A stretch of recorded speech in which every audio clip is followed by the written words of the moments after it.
Your chords are built off of basically a scale. So using a C major example, I'm going to put a little C major scale here to make you understand.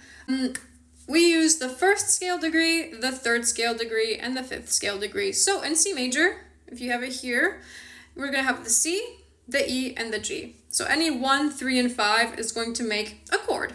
Didn't say what kind of chord. To determine major and minor, diminished, augmented is a whole different thing. It's going to be too short of a video to get into that. But that's a really good basis to start. So now we know it's C, E, G. That's a normal basic chord, right? In this case, it's C major, just for the example, even though you shouldn't know why or how, but whatever. So how do we determine these jazz chords that people are using? What is a 7? What is a 9? How do we know what 13 is, right? It's actually more simple than you think. So for a 7 chord, all you have to do, you see this little C, G, B, whatever I've gotten here, I already gave it away. You put the 7th. 7th from C, C is your 1. You put 7 from C, it's going to be B, C, E, G, B. That's a C7 of some sort. Didn't explain which one. We'll get into that in a different video. And that goes on for the other numbers as well.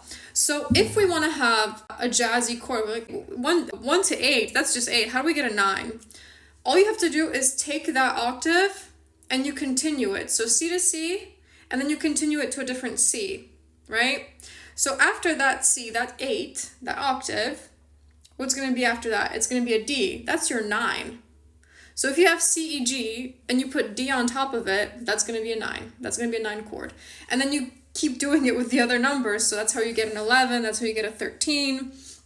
And that goes on for other things as well. What about a 6? A C6?